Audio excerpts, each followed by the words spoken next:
Hello and welcome back to Elden Ring Road to the Shadow of the Erdtree DLC. So in today's episode, it's going to be a little different thanks to a ton of corrupted footage over the last half, really, of this playthrough. So unfortunately, this video is kind of just going to wrap up this part of the series. Luckily, I have found a better, more reliable way to record, so there will be new videos, new build, a lot of new things coming soon. So this will serve as the final video in the series, and we will pretty much be doing just a boss rush till the end of the game.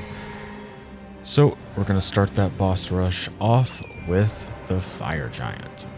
This was an interesting one for me, as I've never done this without any kind of range, so it did take me, I think, 26 attempts. This is the 26th attempt, but I'll spare you all the boring parts, and we'll get to see the final one right here.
with the help of Torrent and a little bit of patience, the fire giant finally goes down, which will unlock and give us access to the Forge of the Giants. So we'll head up his arena to the top of this chain. It'll take us up to the Forge. We'll ride all the way around it to the Site of Grace, where we will sit down, spin those runes we just got, and then we're going to talk to Melina. I have long observed the lands between. This world is in dire need of repair and death. Indiscriminate. Are you prepared to commit a cardinal sin? Very well. Let my hand rest upon you for but a moment.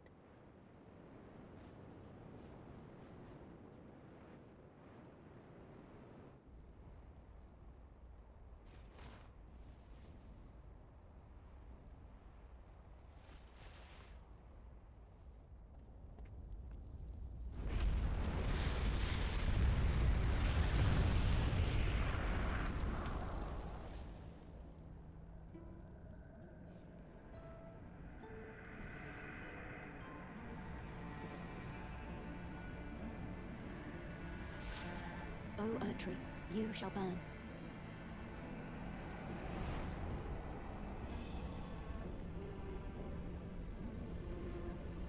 Burn for the sake of the new Lord.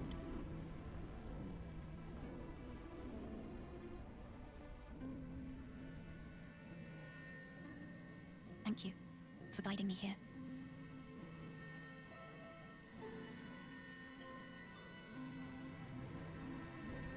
The one who walks alongside flame shall one day meet the road of destined death. Goodbye.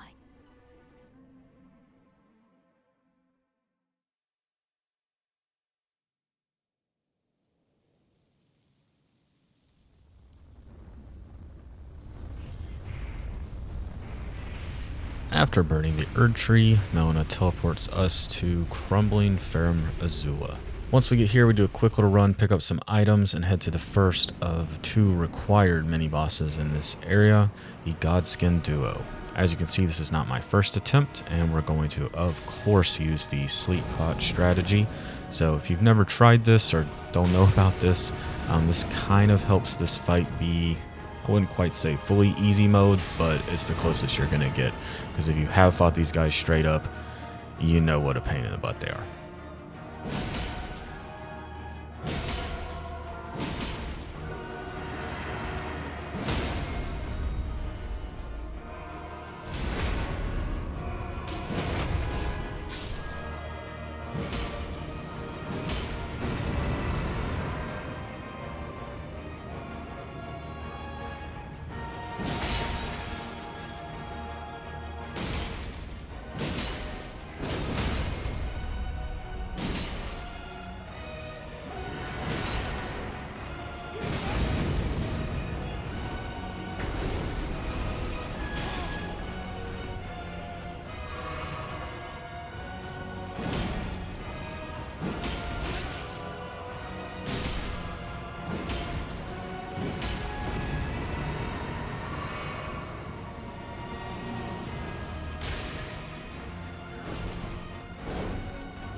And we do one more safety tap there just to make sure that we don't get the 1 HP meme.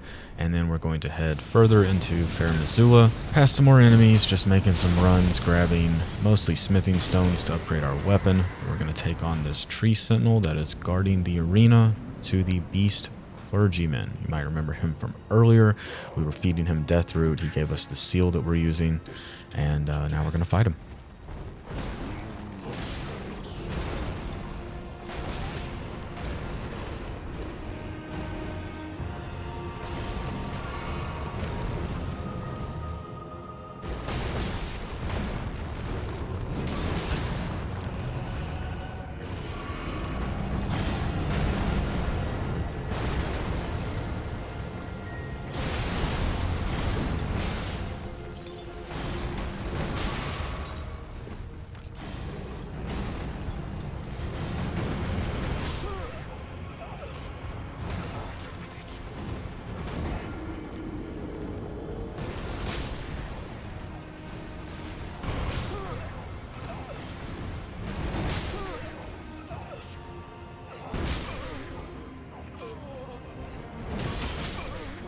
And after many attempts, we finally get to see Phase 2, where we find out that Beast Clergyman is in fact Malekith the Black Blade.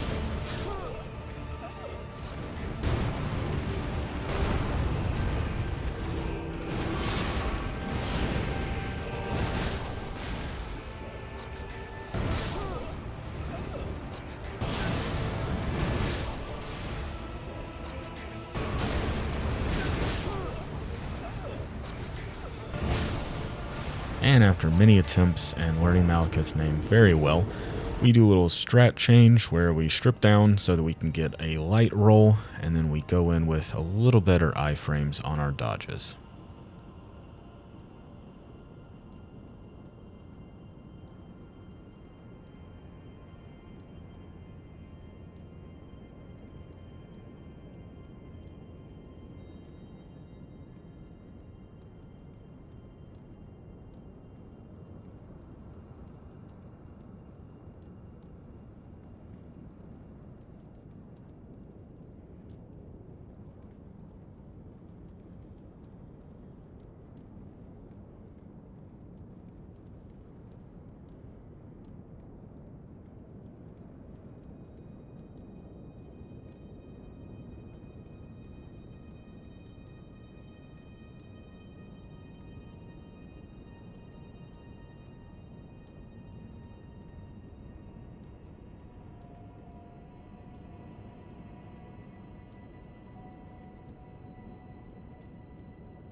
And with Malekith dead, we now have released the Destined Death back into the lands between.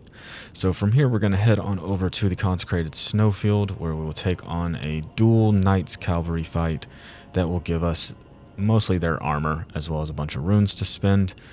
But we kind of just did this one for the drip, so that we can kind of complete the Guts-themed build going into the rest of the game.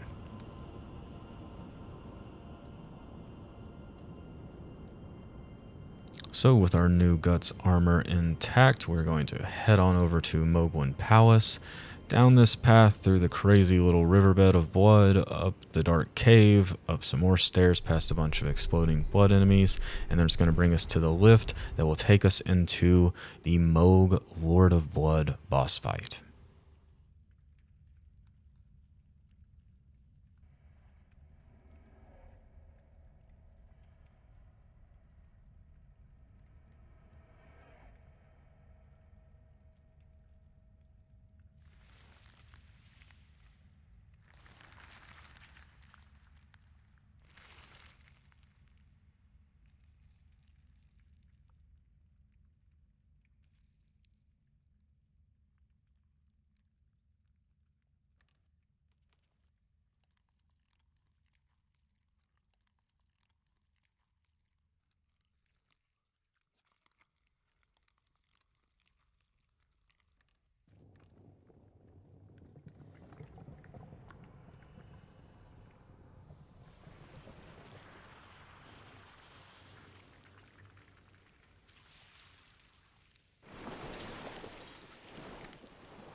Dearest Mikola,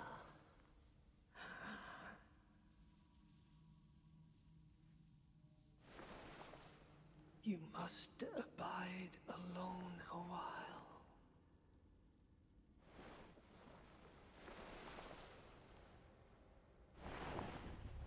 Welcome, honored guest, to the birthplace of our dynasty.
So after about 15 failed attempts, I remember that I can get a crystal tear for my physic flask that will take care of the Nihil attack and keep him from healing mostly.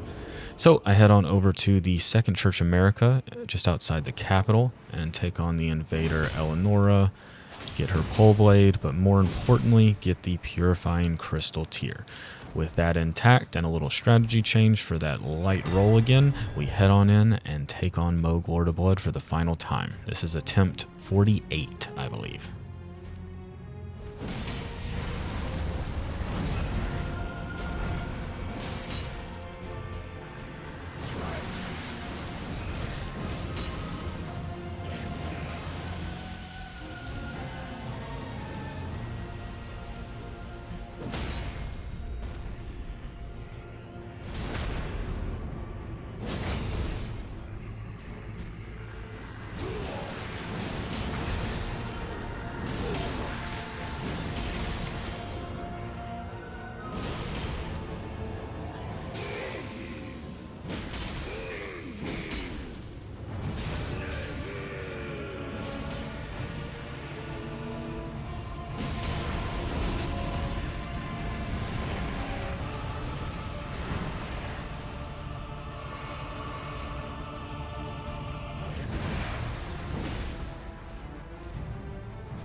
And with that, 48 attempts, Moog Ward of Blood finally goes down with a pretty clean final fight. Plenty of heals left. That's going to be our entry point for the DLC, but for now, we're going to head on over to Deep Root Depths. Take out one of the Crucible Knights, get another set of their armor. Pretty cool. And then we're going to head up the roots to Fia's champion fight. These guys, as you'll see, kind of were a joke. Usually the first two aren't too bad, but when you do the three, but the Great Sword just does such good work against these humanoid enemy types. And this poor guy, just one shot.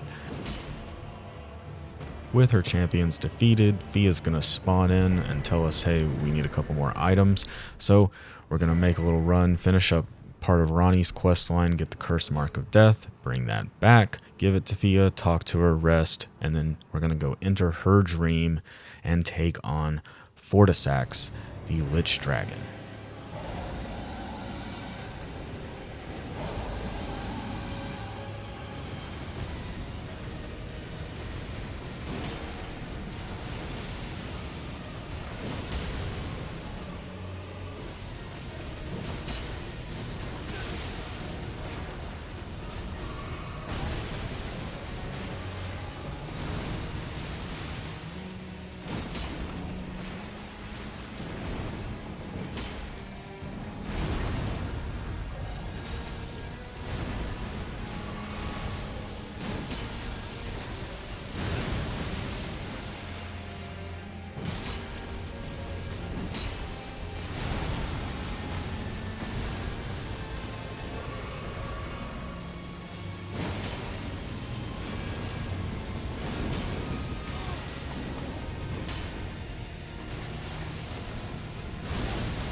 And in spite of all the lightning memes, we take down the Lich Dragon Fortisax pretty easy, get his remembrance, and then go back to where Fia was to pick up the Mending Rune of Death. Next, we're going to go to the final boss rush, which is going to start with Sir Gideon off near the All-Knowing. The Elden Ring. To become Elden Lord. It's a sad state of affairs. I commend your spirit, but alas, none shall take the throne. I guess how helps us that we continue to eternity.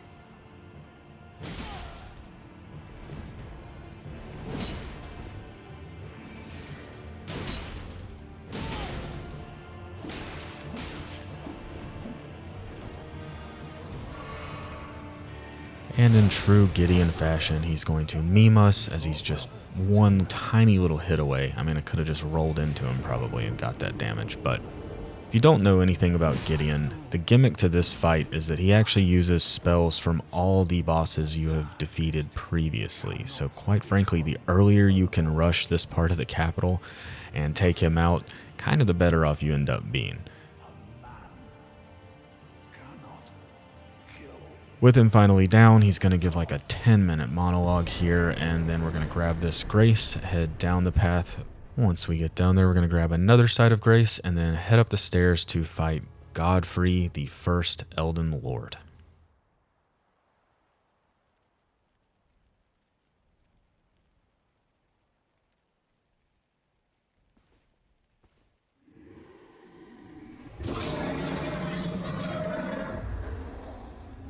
It's been a long while, Morgoth.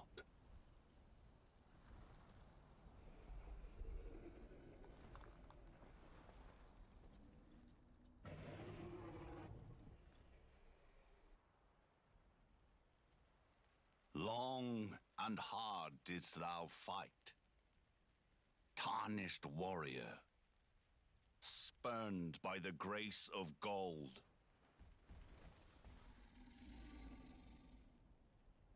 Be assured the Elden Ring resteth close at hand.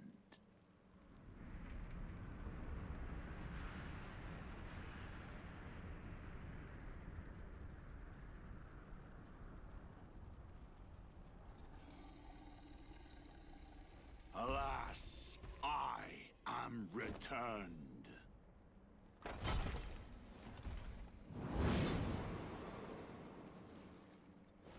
To be granted audience once more.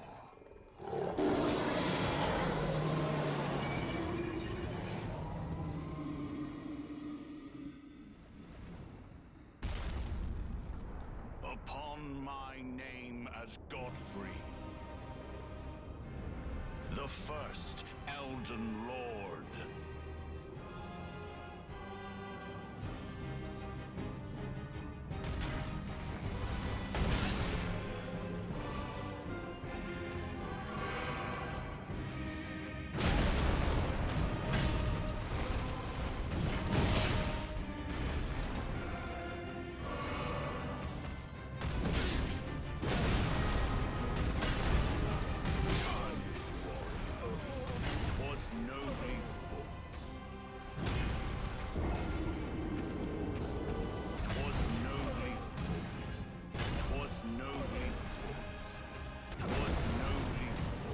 So after many attempts and compliments from the man, we're finally going to get to see Phase 2, which is Horaloo Warrior.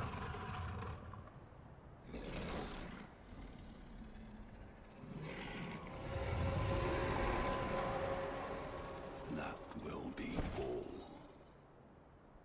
Thou didst me good service, Sirosh.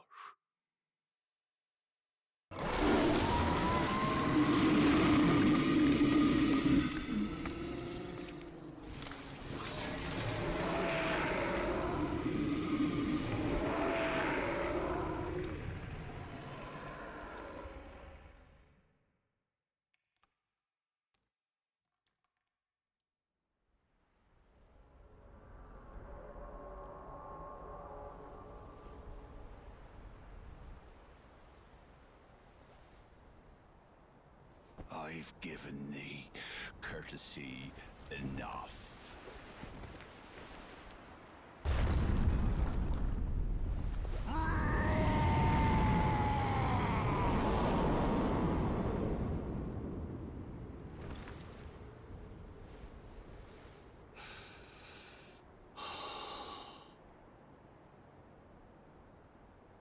Now I fight as Horaloo. Warrior!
And with that final trade, Horaloo goes down, and this is going to give us his remembrance as well as access to the final boss, Radigan and Elden Beast. Unfortunately, that footage ended up so corrupt that I could not salvage it. So this is going to be the anticlimactic ending of this entire series of the Pure Strength run. I ended up going in, fighting him. I think it took me 58 tries, 59 tries, somewhere around there. Finally got that. Did the Duskborn ending thanks to that Mending Rune of Death that we picked up off of Fia's questline. Pretty similar to the Elden Lord ending, just a slightly different cutscene, more fog and stuff like that. I mentioned at the beginning of the video, I have found a new way to record, so there will be a new build coming soon. It's probably going to be a week or two before those videos start going up. This build we're doing is Pure Dex and Arcane. So I'm going to play around with some of the bleed spells, a lot of the stuff from Moog, so we won't get them too early on in the run. It'll be mostly Dex to start with. We're going to do kind of a Uchi Katana and then mixing in some of those bleed spells as well. Head on over to Twitch. Same name as here minus the gaming, so it's just brushed_red at twitch.tv. So come on over and hang out, let's chat, and just prep for this next run. We're probably going to get it all the way up to Gideon as far as the main story, so we'll leave Horlu and the final boss till after we complete the DLC, just in case completing the DLC does unlock some kind of new ending. It's doubtful that it will, but it might, so we're going to leave that open on this next build and probably do a couple more, or maybe play DS3 or some other FromSoft titles just for the fun of it. Either way, if you've enjoyed this, I really appreciate you watching the video if you're still here at this point, and I would love to see you over on Twitch. Come through the chat, and with that, I'm going to wrap up this Pure Strength Road to the Shadow of the Erdtree DLC build. Thanks so much for watching, and I hope to see you in the next one.